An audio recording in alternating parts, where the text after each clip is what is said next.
Did you see that the Benton Harbor story made the front page of the New York Times yesterday? Here's something to add to what we know about the Benton Harbor story.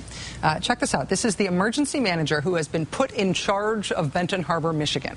And he's talking to other people who want to be emergency managers about what it's like to be given absolute power to run a city, what it's like to overrule any and all officials who the people in that city voted for, to have all the power yourself.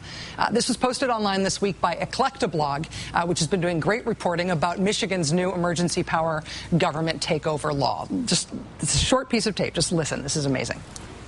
The fact of the matter is, city manager is now gone. I am the city manager.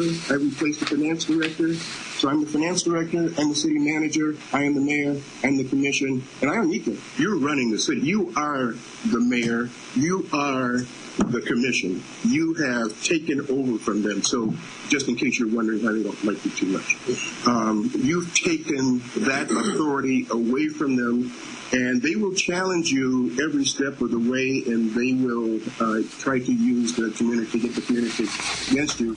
Here's what that community against you thing looked like yesterday in Benton Harbor, which has seen all of its locally elected officials wiped off the map by the overseer you just heard there, bragging over the sheer scope of his unilateral authority.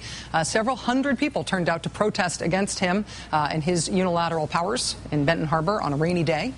Benton Harbor's emergency manager, unilateral authority guy, told a local TV station this week in Michigan that the people of Benton Harbor probably love that their local officials have been replaced by him. He said that although he hasn't polled anyone or anything, he bets that the people in Benton Harbor see him as an angel of common sense. Is that true? Does Benton Harbor love their new autocrat instead of their old democracy? Despite this week's protest, is that accurate? Is that true? It does not matter. Remember, they no longer get a say in anything about their town. Protesters in Benton Harbor have also started the process of trying to recall their Republican state representative for his support of the law that let their town be taken over by the state. The Republican governor of Michigan, Rick Snyder, gave a big statewide speech yesterday. He said he wants to abolish the minimum number of hours that kids are in school in Michigan. He also said he wants to give school districts all the autonomy they require. That said, some of the school districts in Michigan he thinks don't require any autonomy at all. None. He announced that he is targeting 23 districts for government takeover by state-appointed unilateral executives to override all local decision-making and locally elected officials and dismiss them if they feel like it. 19 of those 23 districts have a majority of kids in them poor enough to qualify for free school lunch. Almost all of the districts are in the metro Detroit area. And every single one of those places has just been told that them having local elections, having locally elected officials, that's a problem. That democracy is in the way of making things more efficient in Michigan. That democracy is not the way we fix problems in America, but that it is a problem. It needs to be sidestepped for efficiency's sake, for our own good. At least in poor towns it does. Joining us now is the mayor of Lansing, Michigan, Virg Bernero. Mr. Bernero ran against Governor Snyder in Michigan's last gubernatorial election. Mr. Mayor, thank you very much for joining us tonight. My pleasure, Rachel. As usual, you've done a wonderful job highlighting what's at stake here in terms of our democracy. And in terms of the education, this is education as an entrepreneurial enterprise. We talked about this before, the corporatization, the privatization, the profitization. You know, when we talk about folks that are elected promising to run government as a business, and it sounds good to people sometimes, that's really what's happening. I mean, when you run it as a business, you don't have to worry about mayors and councils and Democratic issues. That's no longer an issue. We're running it like a business, and business at a profit. And the next bastion, the next frontier is our school system. Billions of dollars at stake, billions of dollars being spent, and Wall Street can't wait to sink their fangs into it. They couldn't get a hold of Social Security, but by gosh, they've got a way to get in. And really, even maybe a president and a secretary of education, under the guise of waiting for Superman, they can come in and look like a savior, but dig right into those piles of cash and at the same time help wipe out the public unions that are a part of the public school system. Well, you said, Mr. Mayor, last time you were here that this emergency powers law was going to be sort of camel's nose under the tent. It was going to start off with a few places that were in trouble, and then it would be radically expanded to take over as much of Michigan as possible, not just a few emergency cases. Governor said last night he's got 23 school districts in the crosshairs right now. Is this how it goes from here on out? Absolutely, and you were one of the first on it, if not the first, and I commend you for it. Look, what his budget does, he just came out with his education address, and I say, Rachel, you know, it's interesting to listen to what people say, but it's better to look at what they do, and in particular budgets. Budgets are a reflection of our true priorities.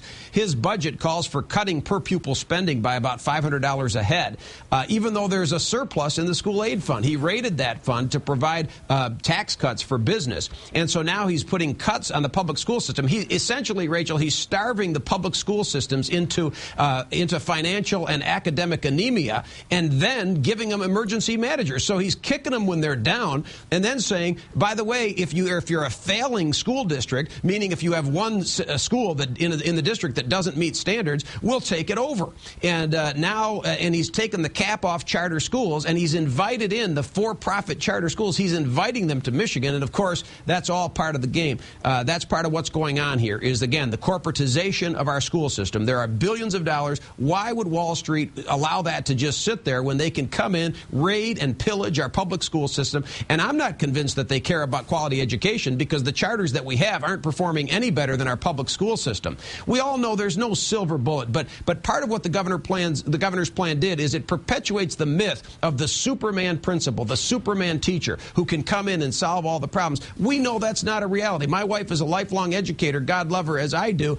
She does a phenomenal job, but one person can't make a difference. It does take a community. It's a community school model. It's about parenting, and when the parents don't do their job, it takes many others of us to come in and try to fill in the gap. There's no one teacher or one principal. We're setting the public school system up for failure so that they can be privatized, profitized, and corporatized. When you talk about that privatization, corporatization, essentially setting up public education as another stream of government funding that can be rated for private profit, there is one detail about the emergency manager law that always struck me as something that seemed important, but I didn't quite get why, and that was that these emergency managers with this unilateral authority, they're allowed to take outside sources of income from other private companies, from other entities, while they're getting paid by the state to be unilateral overseers. So conceivably, you can have people running the schools on behalf of the state with unilateral authority who are also getting paid to take over the schools by private companies that could profit from them. You got it. It's one of the most insidious parts of it. In fact, I understand there may be a movement to try to repeal this law, and I hope it happens.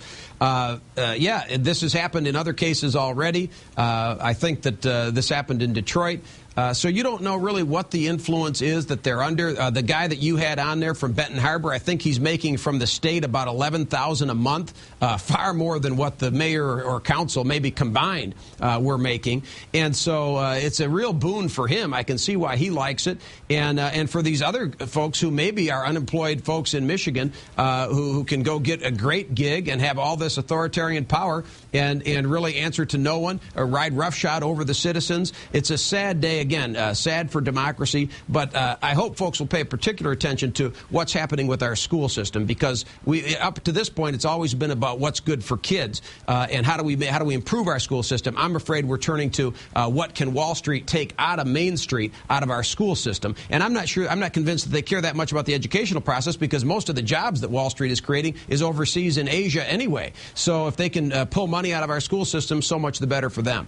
Virg Bernero, the mayor of Lansing, Michigan, thank you so much for joining us again this evening, Mr. Mayor. Thanks, Rachel. Really Keep up the great work.